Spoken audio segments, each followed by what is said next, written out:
ಅಂದ್ರೆ ಉದ್ಯೋಗ ಕೊಡಬೇಕಂತ ಹೇಳ್ತೀವಿ. ಸರಿ, ಉದ್ಯೋಗ ಕೊಡಬೇಕಂದ್ರೆ ಆದಾಯ ಪ್ರಮಾಣದಲ್ಲಿ ಕೂಡ ಆದಾಯ ಉದ್ಯೋಗ ಕೂಡ ಆದಾಯ ಪ್ರಮಾಣದಲ್ಲಿ ಯಾಕಂತಂದ್ರೆ ಉದ್ಯೋಗ ಹೆಚ್ಚಿಗೆ ಆದಾಯ ಸಿಗ್ತದೆ. ಉದ್ಯೋಗ ಸಿಕ್ಕಿ ಆದಾಯ ಸಿಗ್ತದೆ ಅಂತ ಯಾಕಂದ್ರೆ ಕೂಡ ಜೈನ ಕೊಡುಗೆ ಜೈನ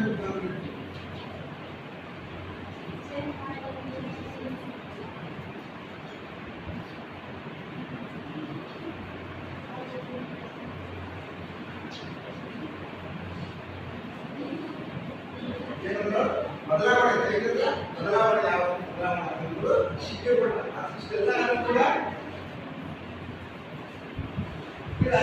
ಯಾವ ರಾಜಕಾರಣ ಕೂಡ ಜನರಿಗೆ ಗೊತ್ತಿಲ್ಲ.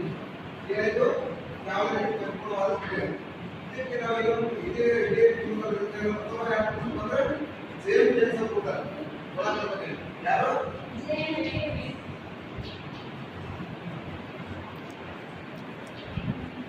ಸೇಮ್ ಕೆಲಸ ಹೂಡಿಕೆ ಮಾಡಬೇಕಂತ ಹೂಡಿಕೆ ಮಾಡ್ತಾಕವ ಆದಾಯ ಮಾಡ್ತಾರೆ. ಏನೋ ಯಾರು ಕೊಡ್ತಾರ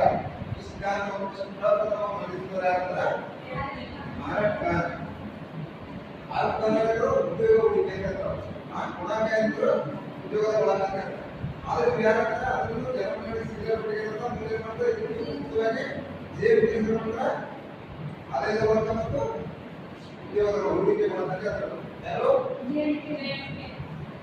ಹೂಡಿಕೆ ಮಾಡತಕ್ಕ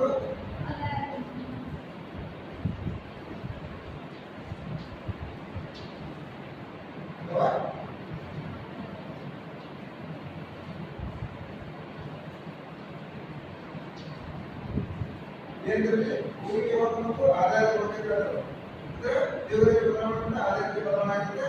ಯಾವ ರೀತಿ ನಿರ್ಧಾರ ಆಗ್ತದೆ ಹೂಡಿಕೆ ಪ್ರಮಾಣ ಗೊತ್ತಿಲ್ಲ ತಿಳಿಸೋದ್ರಿಂದ ಯಾಕಂತ ಇನ್ನು ಗುಣಗಳ ಅರ್ಥ ಮಾಡೋದು ಗುಣಗಳ ಏನಾದ್ರು ಹೂಡಿಕೆಯಲ್ಲಿ ಬದಲಾವಣೆ ಅಥವಾ ಆದಾಯದಲ್ಲಿ ಬದಲಾವಣೆ ಅಂತ ಆಗ ಬದಲಾವಣೆ ಅಂದ್ರೆ ಹೂಡಿಕೆ ಬದಲಾವಣೆಯ ಪರಿಣಾಮವಾಗಿ ಆದಾಯದಲ್ಲಿ ಆಗುವ ಬದಲಾವಣೆ ಹೂಡಿಕೆಯಿಂದ ಆಗುವ ಬದಲಾವಣೆ ಅಂತ ಆದಾಯದಲ್ಲಿ ಆಗುವ ಬದಲಾವಣೆ ಅಂದ್ರೆ ಹೂಡಿಕೆ ಮಾಡೋದ್ರಲ್ಲಿ ಆದಾಯದಲ್ಲಿ ಕೂಡ ಬದಲಾವಣೆ ಆಗ್ತದೆ. ಇನ್ನು ಹೂಡಿಕೆ ಮಾಡೋದು ಲಾಭ ಬರುತ್ತಿಲ್ಲ ಲಾಭ ಬಂದಾಗದಲ್ಲಿ